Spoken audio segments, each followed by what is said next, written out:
It's all in the reflexes. There are some movies that make no sense for them to be iconic. Strictly speaking, they are critically panned but loved by the audience, or it's a big box office failure but it is widely successful on the home video, or any combination of these elements. But when John Carpenter stepped out of bounds from his horror genre and tried to give us an action comedy, he was bombarded from all angles. So the question is, why is this film so iconic? Let's find out. I'm Meffistoe. Like, share, and subscribe because this is my review of the movie Big Trouble in Little China. Well, let's go. What are we sitting around talking Chinese history for? There were a lot of mistakes producing this movie. Initially, it was set in the 1880s, but when writers changed, it had been modernized. 20th Century Fox wanted the film made as soon as humanly possible to release the movie before Eddie Murphy's similar movie, The Golden Child. They hired John Carpenter, who wanted a chance to direct a martial arts movie, but the movie flopped despite good reviews from critics. In hindsight, Fox shouldn't have rushed the movie because The Golden Child would have probably made the same amount of money regardless, just because of Murphy's unstoppable run at that time. It's not that The Golden Child was any good or anything, but I'll review it very soon, so let's not worry about it right now. Now for some more bad news. Ready? This gets worse, come on. The story of the movie concentrates on Jack Burton, a delivery truck driver finishing a route in San Francisco and linking up with his good friend Wang Chi. The two make a bet and Wang loses, but doesn't pay up right away because he needs to rush to the airport and pick up his fiancée Miao Yin. Who is that? She has green eyes. You know how rare that is, Jack? How can you tell from here? Burton accompanies him to make sure Wang doesn't skip out on his bet, and the two get mixed up with gangsters who kidnap Miao Yin. The chase leads them to Chinatown as they witness a street battle between rival gangs that gets stopped only because of three strange men, but also a strange Chinese wizard called Lo Pan. This ordeal connects them to a magician called Egg Shen, who decides to help them out and get rid of Lo Pan and his three storms. Like, where's my truck? You're not looking for a truck. You're looking for a girl.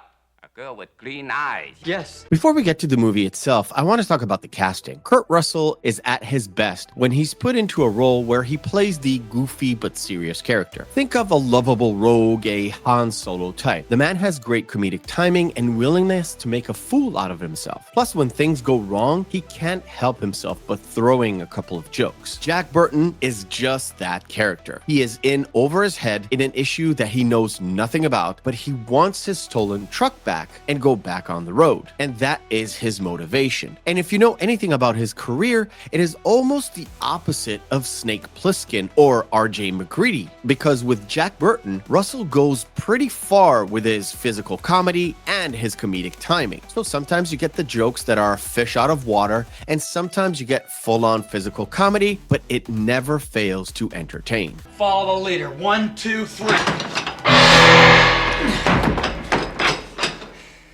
We may be trapped. Kim Cattrall plays Gracie Law, a character that I didn't mention in my synopsis. And to be fair, anyone who grew up in the 80s know that Kim is really funny. So when you see her first on screen, you get the feeling that she's somewhat of an insufferable bitch or a Karen. But in fact, she plays the damsel in distress quite well, but of course, she's not weak as she seems. Gracie Law may not know much, but she's willing to be defiant in front of all odds and go to places that can cause her terrible harm. Nevertheless, Kim Cattrall does a great job of balancing out, where she balances out the hard and the soft. And that is the character of Gracie Law.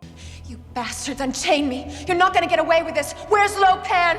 This one has fire as well. And the last cast member I wanted to highlight is James Hong as Lo Pan. James Hong had a long, illustrious career playing all sorts of character actors. Sometimes he's the good guy, sometimes he's the bad guy, and sometimes he's just the guy attached to the story. But Lo Pan is probably his best villain work. Lo Pan is just an out-there character, and James Hong leans on it very, very hard, whether he plays the old David Lo Pan or the spirit of the evil wizard Lo Pan. James Hong brings it to every single scene and he sells you on it, especially with his high-pitched voice. They have survived the burning blade and tamed the savage heart. I will marry both women.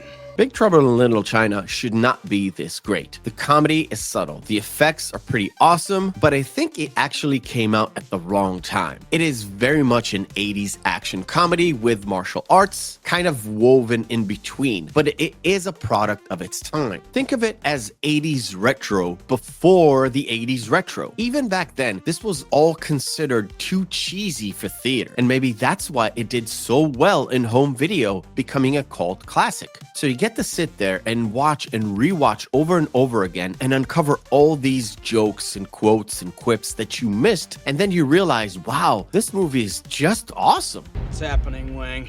Chinese standoff. A what? From the various puppets and rubber monsters in Lo Pan's lair, to the weirdness of Egg Shen and his crew, to the interactions between Gracie Law and Jack Burton, and of course mix in those three storms, each with his own unique abilities, and how that fits into the movie with a Chinese myth coming to life. And even if I tried to splice into this review all my favorite lines and quotes, I still wouldn't ruin the experience for you, because the story is pretty basic. We've got a bad guy coveting this something specific, and our reluctant hero who gets something taken from him gets thrown into this adventure that he has nothing to do with, has that transformation from a reluctant hero to the hero who saves the day. Go off and rule the universe from beyond the grave. Indeed! Or check into a psycho ward, whichever comes first, huh? The movie itself is ridiculous, but it doesn't apologize. Once the movie gets going, almost every other scene, our characters are doing something stupid or crazy or something off the cuff, making us laugh at them or their decision while the action is going on. Whether it's trying to rescue Gracie Law, or trying to rescue Miao Yin from harm, or trying to infiltrate into a whorehouse just to get some info on Lo Pan, everything gets turned into a joke or a situation where you're laughing your ass off, riveted to the screen. I mean, it has no right to be good, yet it is good. Not to mention the fact that some of these quotes or some of these things from the movie became a cultural icon. A throwaway line like the 6 demon bag became an item in a very famous video game, World of Warcraft. 6 demon bag. Terrific. A 6-demon bag. Sensational. So I will highly recommend you make a big bucket of popcorn, gather some friends, and watch this movie together. Hopefully that is your experience watching this for the very first time. The movie is silly, funny, and has great action moments and performances that will leave you asking, when can I watch this again? Here's to the Army and Navy and the battles they have won. Here's to America's colors, the colors that never run. May the wings of liberty never lose a feather. I thank you for watching, and remember, hope is a good thing, maybe even the best of things, and no good thing ever dies. I'll see you on the next video.